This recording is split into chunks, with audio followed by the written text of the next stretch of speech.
Ahoy and welcome back once again to the channel. Boy oh boy, do I have an incredible watch to show you in today's video. Actually, I've got a couple of watches, two for the price of one. You don't get two for the price of one. If you want both of these watches, you're going to have to pay for both of these watches. But in this video, you're going to see two incredible watches. Now, before I get started talking about the watches, I want to point out that around 60% of you are not subscribed. If you're new here, or if you're a regular viewer and you haven't subscribed yet, maybe consider subscribing. If you enjoy this video, tap that like button, and if you're going to come back and watch more videos, you might want to press that bell notifications icon so YouTube can send you a little alert. Right, you may remember, for those of you who are familiar with my channel and you come back and watch my videos regularly, a few months ago I reviewed a Cronos, and the title was something along the lines of best finished watch under $200 I've ever seen, and I stand by that title. Now, you and I may have handled watches better finished than this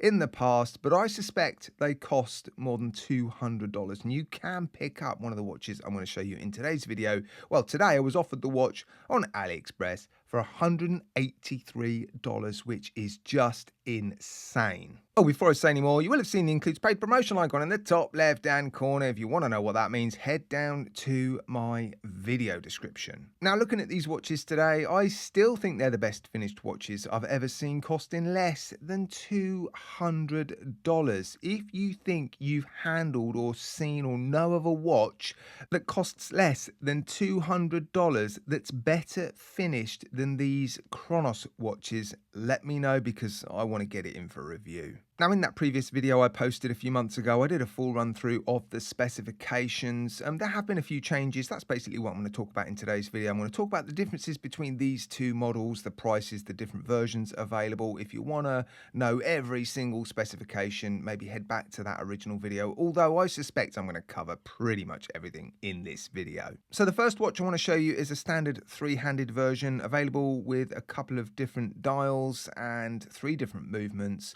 The prices, let me talk to you about those. I've just logged on to the official store on AliExpress, the Cronos official store, and I've gone through the buying process. I've collected all the coupons and all that sort of stuff, and I was able to buy the PT5000 version for $183, the Miyota 9015 version for $245, and the Sellita SW200 version for $303. I think they're all incredible value, unbelievable movements, and honestly, I think this watch can carry the better movements. Normally, in this situation, I would just say to you, buy the watch with the cheapest movement. It's good enough, but this watch is so good that I almost think it deserves the Miyota 9015, and for $245, that's just outrageous value. If this was a high street brand, those watches, or these watches, would be 4 times, 5 times the price. If these were micro brand watches, you'd be paying double this easily. And the only reason these watches are so cheap is because they're made by Cronos, which is essentially a Chinese watch factory store, and they're being sold on AliExpress. They're not inferior to micro brand watches in any way. In fact, quite often they're more superior, just because they have access to the best factories in China. Now, I believe the original version of this watch is still available, but if you like this particular dial version, there's a couple of colors available, a darker dial, and this one, I really like this one. I've got an almost identical, I've got a Seiko Presage with an almost identical dial, the SJE073J1, one of my favorite Seikos ever. It's a limited edition. It's in my collection. I think they made less than 2,000 of these watches. That's a watch I will keep forever, and one of the reasons I love it is because the dial, it's a sort of baby snowflake dial, and Cronos have nailed it. Yes, legibility could be called into question, but yeah, it's just a beautiful dial, isn't it? Now, the other watch is a GMT, only available with one movement, the NH34. Again, I've gone through the buying process, and I've been offered that watch today for $215.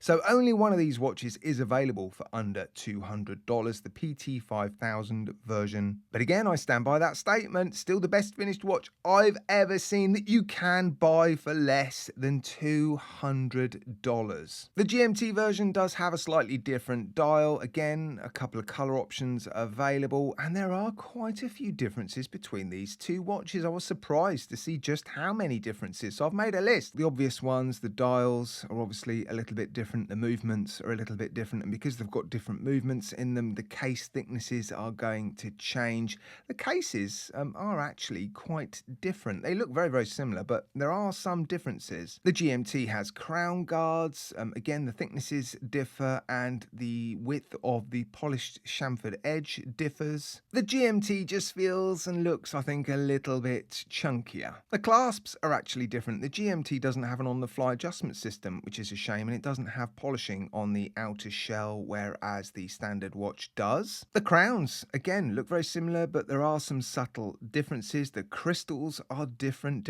profiles. The bezels are different. The case backs are different. One has an exhibition case back, one doesn't. And the seconds hands are a little bit different. There are some identical specifications. Well, the bracelets look to be pretty much the same. Solid end links, solid links, screw pins, 100 meters of water resistance, screw down crowns, screw down case backs. Both have loom. I'll show you the loom degrading at the end of the video. Both have date complications with the windows at 3 o'clock. They have, I believe, identical applied indices and hands. I could sit here for another 10 minutes talking about how incredibly well finished these watches are and how they represent unbeatable value for money. But I think what I'm actually going to do is produce another comparison video. And in fact, I've started that video. It's going to feature some more expensive watches, and it's going to feature one of these watches. I like to do these comparison videos because it's only then that you can really see the good and bad finishing on watches. It's the sort of litmus test, isn't it? Only when watches are side by side can you really appreciate good and bad finishing. So I'll continue to work on that video, and in the next week or two, hopefully that will be live, and then we'll really know just how well finished these Cronos watches are. All I can hope is that the footage I took and the pictures I've taken do them justice, because in my hands, they feel and look just, yeah, unbelievable.